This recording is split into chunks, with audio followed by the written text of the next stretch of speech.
एक युवक अपनी आदतों से बहुत परेशान था। उसकी बुरी आदतों के कारण उसका जीवन पूरी तरह से अस्त व्यस्त हो गया था।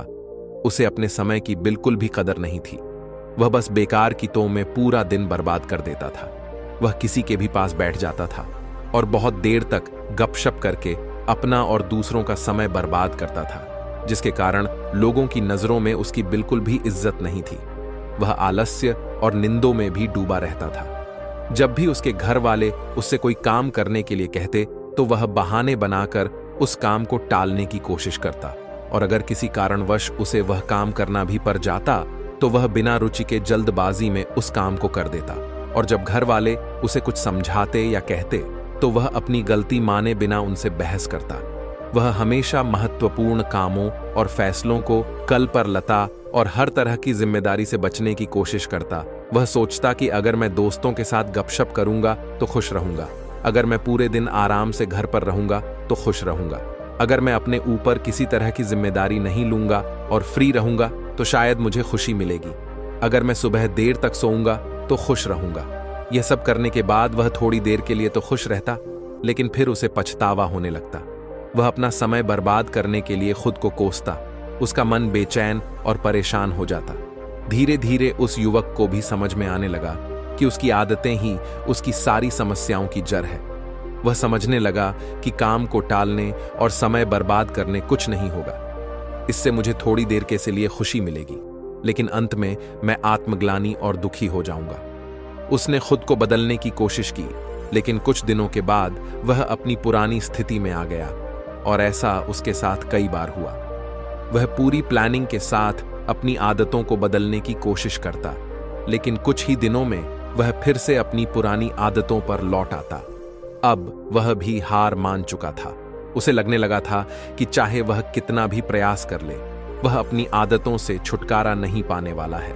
उसका जीवन बर्बाद हो चुका है। अब उसे ऐसी ही बेकार और नीरस जिंदगी जीनी पड़ेगी। यह सोचकर वह बहुत दुखी और चिंतित रहने लगा। फिर एक दिन किसी ने उसे बताया कि गांव के बाहर जंगल के नीचे एक प्रबुद्ध बौद्ध भिक्षु अपनी कुटिया बनाकर रहता है। तुम उससे मिलो। उसने बहुतों की समस्या का समाधान किया है। वह तुम्हारी समस्या का भी कोई ना कोई समाधान अवश्य निकालेगा। हालांकि युवक को विश्वास नहीं हुआ, लेकिन फिर भी वह अगले दिन उस बौद्ध भिक्षु की कुटिया पर पहुंच गया। वहां पहुंचते ही उसे असीम शांति का अनुभव हुआ। कुटिया के चारों ओर स्वच्छता और शांति थी। बौद्ध भिक्षु कुटिया के बाहर एक चबूतरे पर आंखें बंद करके ध्यान कर रहे थे। युवक उसके सामने गया और उसे प्रणाम किया। फिर साधु ने अपनी आंखें खोलीं और चेहरे पर हल्की मुस्कान के साथ युवक को बैठने के लिए कहा। युवक ने साधु को अपनी सारी समस्या बताई कि वह अपनी आदतें कैसे बदलना चाहता था, लेकिन वह हर बार असफल रहा। साधु ने बिना युवक की बात सुनी, कुछ कहे पूरी खामोशी से, और फिर मुस्कुराया और कहा, तुमने कई बार कोशिश की, लेकिन तुम अपनी आदतें बदलने में असफल रहे, क्योंकि तुम उन्हें केवल कुछ दिनों में बदलना चाहते हो। तुम कुछ दिनों में सब कुछ ठीक करना चाहते हो, और जैसे ही तुम्हें पहले कुछ दिनों में मनचाहे परिणाम नहीं मिलते, आप फिर से पुरानी आदतें अपनाते हैं। सालों से बनी आदतें कुछ ही दिनों नहीं छोड़ी जा सकती। इसके लिए आपको समय ना होगा। और एक बात हमेशा याद रखें, बुरी आदतें छोड़ी नहीं जा सकती। उनकी जगह सिर्फ अच्छी आदतें ही ले सकते हैं। जैसे झूठ बोलने की आदत को सच बोलने की आदत से बदला जा सकता है। तब बौद्ध भिक्षु ने गंभीरता से कहा, आज मैं तुम्हें ऐसी 5 आदतों के बारे में बताने जा रहा हूं, जिन्हें यदि तुम अपनाओ तो तुम्हारी पुरानी बुरी आदतें तो छूटें ही, साथ ही यह 5 आदतें तुम्हारे जीवन को चमत्कारिक रूप से बदल देंगी। युवक ने बहुत उत्साह से भिक्षु से उन 5 आदतों के बारे में बताने को कहा। भिक्षु ने कहना शुरू किया, पहली आदत है किताबें पढ़ना। दुनिया के सभी सवालों के जवाब किताबों में छुपे हैं, क्योंकि जो सवाल आज तुम्हारे मन उठ रहे हैं, वही सवाल आज से पहले बहुत से लोगों के मन में उठे हैं, और उनमें से कुछ ने उन सवालों के जवाब किताबों में लिखे भी हैं। तो उस पूरी प्रक्रिया से गुजरे बिना सिर्फ एक छोटी सी किताब पढ़कर तुम अपने सवालों के जवाब पा सकते हो और उन्हें अपने लिए इस्तेमाल कर सकते हो। एक किताब में एक व्यक्ति तुम्हें अपने पूरे जीवन का निचोड़ देता है, जिससे तुम बहुत कुछ सीख सकते हो, और इसके साथ ही किताबें पढ़कर तुम नई नई चीजें सीख पाओगे, अपनी कमियों को जान पाओगे। आपके मन नए और सकारात्मक विचार आएंगे जो आपको अपने जीवन में आगे बढ़ने में मदद करेंगे। दुनिया का हर सफल व्यक्ति किताबें जरूर पढ़ता है, इसीलिए आप भी आज से सकारात्मक अच्छी किताबें पढ़ने के लिए समय निकालें।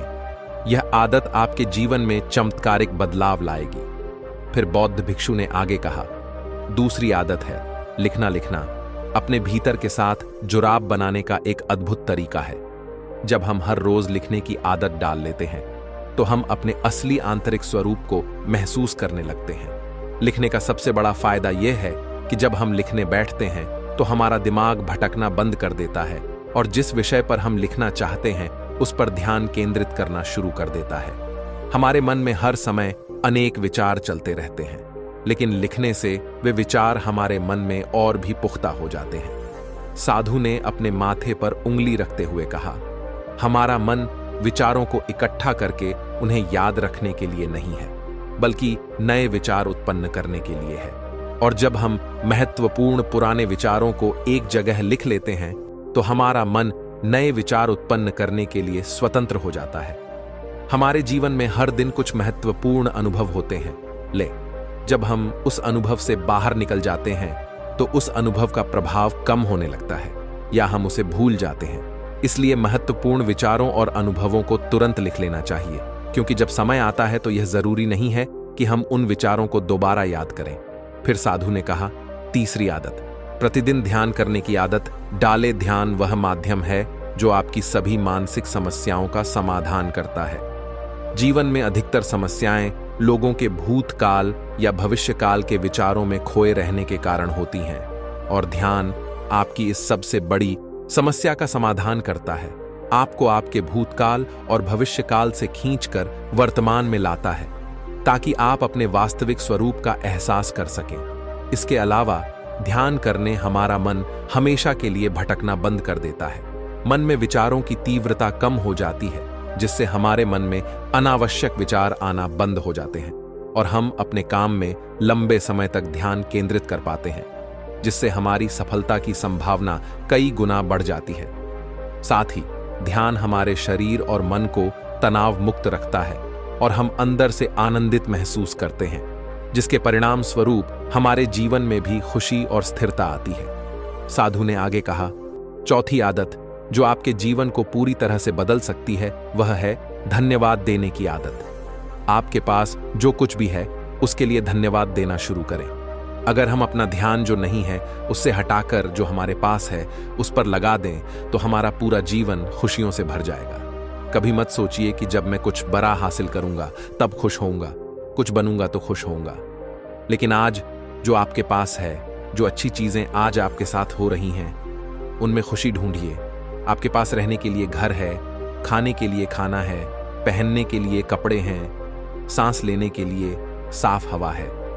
आप उसके लिए भी आभारी हो सकते हैं, क्योंकि दुनिया में बहुत से लोगों के पास यह भी नहीं है। और खुशी कभी किसी बाहरी चीज से नहीं आती। खुशी उससे नहीं आती जो हमने खरीदा है, जो हमने लिया है, जो हम बन गए हैं। बल्कि हमें खुशी तब मिलती है जब हम अंदर से महसूस करते हैं कि हमारे जीवन में कुछ भी कमी नहीं है, हमारे पास बहुत कुछ है। और जब हम उस पर ध्यान देते हैं और कृतज्ञता व्यक्त करने की आदत हमें बार बार याद दिलाती है कि हमारे जीवन में कमी नहीं है, बल्कि हमारे पास बहुत कुछ है। फिर साधु ने थोड़ा सा गंभीर होकर कहा, मैं कहूंगा कि 5 आदतों में से एक जो आपको अपनानी चाहिए वह है कृतज्ञता व्यक्त करने की आदत, क्योंकि यही वह आदत है जो आपके जीवन को सबसे सकारात्मक तरीके से बदल सकती है। भिक्षु ने 5वीं आदत बताई, आप जो पाना चाहते हैं उसके बारे में पूरे आत्मविश्वास के साथ सोचना शुरू करें। सोचें कि आपको वह चीज मिल गई है तो आपको कैसा लगेगा, आप कैसा व्यवहार करेंगे। आज भी वही करें, खुद को उस सफलता को प्राप्त करते हुए देखें और महसूस करें। और जो आप पाना चाहते हैं, हमारे मन में जिस तरह के विचार उठते हैं, जिन चीजों के सपने देखता है, उन चीजों को पाने की कोशिश करने लगता है, उन्हें अपनी ओर आकर्षित करता है। ध्यान रखें कि कोई भी सेनापति मैदान में लड़ाई जीतने से पहले अपने मन में उस युद्ध को कई बार जीत चुका होता है। उसी तरह सफलता हासिल करने से पहले हमें भी अपने मन में उस सफलता को कई बार करवाना होता है। इसलिए आप जो भी बनना या हासिल करना चाहते हैं, उसके बारे में अपने मन में पूरे आत्मविश्वास के साथ सोचना और महसूस करना शुरू कर दें। युवक साधु की बातों का मतलब समझ चुका था। साधु के सामने उसने इन 5 आदतों को अपने जीवन का हिस्सा बनाने का वादा लिया और साधु को धन्यवाद देकर वहां से चला गया। दोस्तों, उम्मीद करता हूं कि यह कहानी आप लोगों को अच्छी लगी होगी। कमेंट कर बताना कि कहानी कैसी लगी और प्यारा सा एक लाइक कर देना। वह चैनल को सब्सक्राइब जरूर कर लेना। नोटिफिकेशन बिल को जरूर दबा लेना कि एक और नई वीडियो आने के बाद आप लोगों के पास नोटिफिकेशन पहुंच जाए। और मिलते हैं एक और नई वीडियो में। तब तक के लिए दिल से धन्यवाद।